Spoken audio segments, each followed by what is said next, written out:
اس سے پہلے سورہ بقرہ کی مختلف آیتوں کا خلاصہ پیش کیا گیا۔ خاص طور سے حضرت سلیمان علیہ السلام کی عظمت پر قرآن نے گواہی دی کہ بنی اسرائیل نے حضرت سلیمان علیہ السلام کے بارے میں یہ کہا کہ انہوں نے بادشاہت جادو کے دم پر کی، اور اس طریقے سے جادو کرتے رہے، حکومت کرتے رہے۔ اللہ تبارک و تعالیٰ نے اپنے محبوب کو بھیجا تو حضور نے ان کی برات کا اعلان کیا، تو یہودیوں کو یقین نہ آیا۔ تب ایسی صورت میں اللہ تعالیٰ نے پوری آیت نازل فرمائی اور ارشاد فرمایا حضرت سلیمان علیہ السلام نے کفر نہ کیا، ہاں البتہ شیطان نے سب حرکتیں کی۔ اور اس کے بعد اللہ تبارک و تعالیٰ دو فرشتوں کا ذکر فرماتا ہے جن کو ہاروت اور ماروت کہا جاتا ہے۔ ہاروت اور ماروت کے تعلق سے بہت زیادہ اسرائیلی روایتیں ملتی ہیں، سب یہودیوں نے گڑھ گڑھ کے اپنے انداز میں پیش کر دیا، جبکہ ان فرشتوں کا معاملہ فالق اتنا ہے کہ اللہ تبارک و تعالیٰ نے مخلوق کی آزمائش کے واسطے ان کو بابل کی سرزمین پر اتارا، اور بابل کی سرزمین پر جب یہ لوگ آئے تو ان لوگوں کے آنے کے بعد لوگ ان کے پاس جاتے اور کہتے کہ آپ ہم کو سکھائیے، تو یہ فرشتے کہتے کہ ہم لوگ آزمائش اور فتنہ ہے، ہم سے مت سیکھو، اور اگر تم لوگ جادو ہم سے سیکھو گے تب ایسی صورت میں تم لوگ عمل کرو گے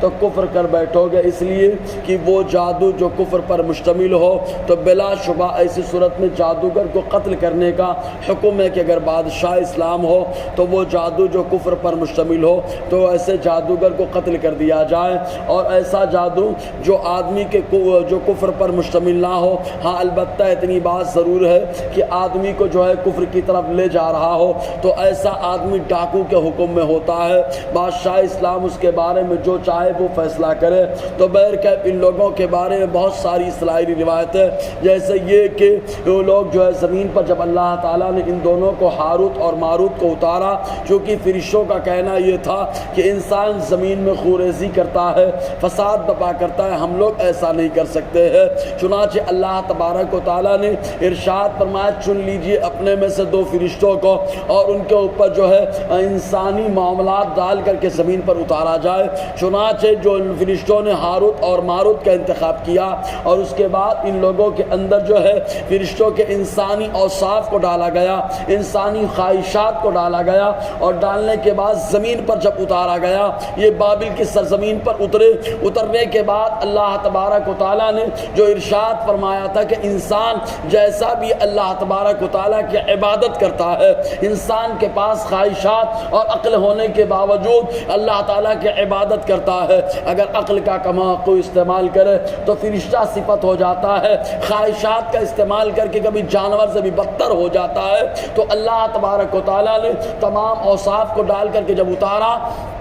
تو ایک خاتون جو بڑی حسین و جمیل تھی جس کا نام زہرا ہے، اس کی محبت میں گرفتار ہو گئے، اور اس کے بعد بہت سارے معاملات ان سے سرزد ہو گئے۔ تب اللہ تبارک و تعالیٰ نے ان لوگوں سے ارشاد فرمایا یہ بتاؤ کون سی سزا تم لوگ لینا چاہتے ہو؟ تو چونکہ یہ آخرت کی سزا دیکھ چکے ہیں کتنی سخت وہ سزا ہے، تو ان لوگوں نے کہا مولا ہم کو آخرت کی نہیں دنیا کی سزا دے دے۔ تو اللہ تبارک و تعالیٰ نے ایک کنویں کے اندر زنجیر کے ذریعے سے ان کو جکڑوا دیا۔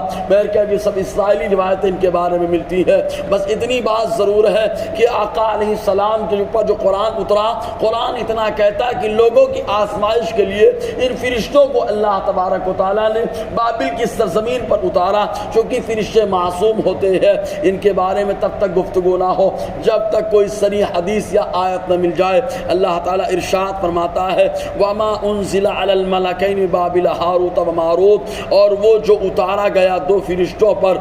دو فرشتے یعنی ہاروت و ماروت پر بابل کی سرزمین پر جو بھی اتارا گیا، وَمَا يُعَلِّمَانِ مِنْ أَحَدٍ، اور یہ لوگ کسی کو نہیں سکھاتے تھے، حَتَّى يَقُولَا، یہاں تک کہ دونوں کہتے إِنَّمَا نَحْنُ فِتْنَةٌ، ہم لوگ آزمائش ہے، تمہاری آزمائش کے لیے آئے ہیں، فَلَا تَكْفُرْ، تو تم لوگ جو ہے کفر مت کرو۔ اب لوگ جو سیکھنے کے لیے آتے عام طور سے آزمائیے گا آپ، جادو کا معاملہ ہو یا دعا تعویذ کا معاملہ ہو، لوگ اچھائی کے لیے کم جاتے ہیں، عام طور سے تماشے اور تباہی کے لیے زیادہ جاتے ہیں۔ ایسا تعویذ دے دو کہ اس کا یہ ہو جائے، ایسا تعویذ دے دو وہ کنٹرول میں آ جائے، یا جادو کے دم پہ کسی کو کنٹرول کرنے کی کوشش ہوتی ہے۔ تو اللہ تبارک و تعالیٰ فرماتا ہے وَيَتَعَلَّمُونَ مِنْهُمَا مَا يُفَرِّقُونَ بِهِ بَيْنَ الْمَرْءِ وَزَوْجِهِ، لوگ ان سے، ان دونوں سے وہ سیکھتے جس کے ذریعے سے میاں اور بیوی کے درمیان تفرقہ ہو جائے، جدائیگی ہو جائے، تو یہ لوگ سکھاتے اور اس کے بعد عقیدہ کیا دیتے۔